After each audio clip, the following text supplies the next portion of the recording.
जय श्री राम प्रेमी भक्तों, प्यारे भक्तों। इस माया के कारण हम संसार में फंसे हैं। इसे इससे निकलने का कोई तो उपाय होगा जिससे हमें इस बंधन से छुटकारा प्राप्त हो। बंधुओं, वास्तव में यह सच है। यह सभी जानते हैं कि माया के चक्कर में ही फंस करके संसार में जीव अधोगति को प्राप्त हो रहा है। कभी जन्म लेता है, कभी मर जाता है, कभी सुख भोगता है, कभी दुख भोगता है। लेकिन भगवान की यह त्रिगुणी माया हमें इससे बाहर निकलने नहीं देती है। आखिर इससे छुटकारा कैसे मिले? बंधुओं, सभी जानते हैं कि माया के 3 गुण हैं। पहला तमोगुण, फिर रजोगुण और सतोगुण। जब तक हम तीनों गुणों को पार नहीं करेंगे तब तक हम इस माया से छुटकारा पा नहीं सकते हैं। माया से तभी छुटकारा होगा, पहले हम तमोगुण को छोड़ेंगे, उसके बाद में रजोगुण और उसके बाद में सतोगुण। अब सुनने में तो ये बहुत अच्छा लग रहा है, लेकिन कुछ लोग तो यह चाहते हैं कि तीनों एक साथ छुट जाएं। ऐसा हो नहीं सकता है। पहले तमोगुण को छोड़ने का प्रयास करना चाहिए, और जब पूरी तरह से तमोगुण छूट जाए तो रजोगुण की प्रवृत्ति अपने आप आ जाती है। उसके साथ हमें रजोगुण को भी छोड़ना होता है, और जब हमारा रजोगुण छूट जाता है तो सतोगुण आ जाता है, और सतोगुण को छोड़ना बहुत ही मुश्किल है। तमोगुण और रजोगुण तो थोड़े से प्रयास से ही, थोड़ी सी साधना से ही छूट जाते हैं, लेकिन सतोगुण इतनी जल्दी से छूटता नहीं है, क्योंकि उसमें तो सब कुछ अच्छा ही अच्छा होता है। मन भी कहता है अच्छा कर रहा है, इसको क्यों छोड़ना चाहता है। अच्छा कर्म करेगा तो अच्छा फल मिलेगा, और यह सच भी है, क्योंकि अच्छा करते हैं तो अच्छा मिलता है।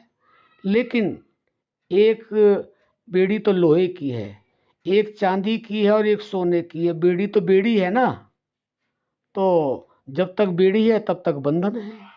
जब तक हम सतोगुण से जुड़ जाएंगे, जुड़े रहेंगे, 2 हमने गुण छोड़ दिए और हम सतोगुण पर आकर के और रुक जाते हैं, अच्छा इच्छा करते हैं, तो उसका फल भी तो प्राप्त होगा ना। उसका फल प्राप्त करने के लिए हमें फिर संसार में आना ही होगा।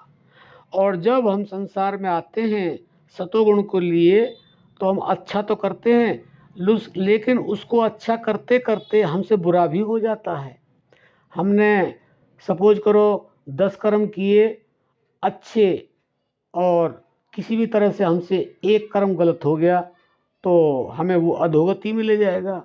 इसलिए हमें तीनों गुणों को ही क्रॉस करना है, और सतोगुण को लास्ट में जब हम क्रॉस करेंगे तो उसके लिए हम बहुत सावधानी की आवश्यकता है, क्योंकि सतोगुण वह कर्म है जिसके लिए सभी लोग कहते हैं कि सतोगुण में ही रहना चाहिए। लेकिन कोई भी गुण माया का रहेगा तब तक आवागमन मिटेगा नहीं। ये माया अपने जाल से मुक्त होने देगी नहीं।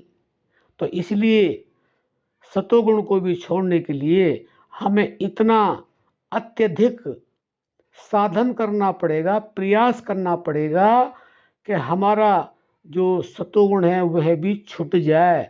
उसके लिए हमें क्या करना होगा? उसके लिए हमें निरंतर जाप करना होगा, फिर हमें एकाग्रता से जाप करना होगा, फिर हमें समाधि में जाना होगा। और जब तक हम समाधि में जाएंगे नहीं तब तक हमारा सतोगुण नष्ट नहीं होगा, क्योंकि जब हम समाधि में जाते हैं, जब हमारा मन निर्विचार हो जाता है, तो उस समय समाधि की अवस्था आती है, और उसमें कोई गुण नहीं होता है। ना तमोगुण होता है, ना रजोगुण होता है, ना सतोगुण होता है। और उस अवस्था में जब हम आ जाते हैं, और वह अवस्था हमारी जब निरंतरता में आ जाती है, तो उसे हमें एकाग्रता मिलती है। और जब एकाग्रता मिलती है तो आत्मा और परमात्मा का मिलन हो जाता है, माया अपने आप छूट जाती है। कोई चाहे कि मैं माया को छोड़ दूं और माया के संपर्क में ना रहूं, तो 2 गुण तो आप छोड़ सकते हो, लेकिन तीसरे गुण को छोड़ना बड़ा मुश्किल है। तो आशा करते हैं आप समझ गए होंगे, यह माया बड़ी ठगनी है। लिख दिया संतों ने, माया महा ठगनी हम जानी, त्रिगुण फांस लिए कर डोला, बोले मधुरी वाणी। तो बंधुओं, इसके चक्कर में आप ज़्यादा न रहें। वैसे आप यह भी सोच सकते हैं सुनते सुनते कि बिना माया कुछ होता नहीं है। हाँ, वास्तव में नहीं होता है, लेकिन उसके लिए भी संतों ने कहा है कि प्रभु इतना दीजिए जामे कुटुंब समाए, और मैं भी भूखा ना रहूं, साधु भी भूखा न जाए। बस सिर्फ इतना, इससे ज़्यादा नहीं। तो संतोष रूपी धन आपको प्राप्त होगा। संतोष रूपी जब धन प्राप्त होता है तो सतोगुण भी अपने आप तिलांजलि दे देता है।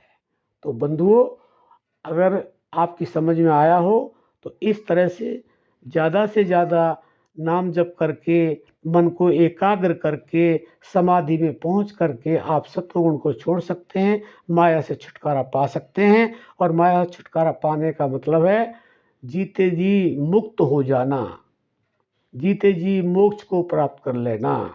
और जीते जी ही होना भी चाहिए, क्योंकि मरने के बाद में क्या होगा, कैसे होगा, कहाँ होगा, क्यों होगा, इसका किसने देखा, किसने सुना, किसने जाना। तो जीते जी मुक्त हो जाइए, ज़्यादा से ज़्यादा नाम जप करिए। जितना ज़्यादा नाम जप करेंगे उतना ही आप माया से अपने आप हटना शुरू कर देंगे। और एक समय ऐसा आएगा जब आपका नाम जप पूर्ण अवस्था में पहुंच जाएगा तो माया अपने आप आपको छोड़ देगी, क्योंकि उसके पास कुछ बचेगा ही नहीं। तो आशा करते हैं आप समझ गए होंगे। इस तरह से आप माया को छोड़ सकते हैं और अपने आप मुक्त हो सकते हैं। अब हम अपनी वाणी को विराम देते हैं। जय श्री राम।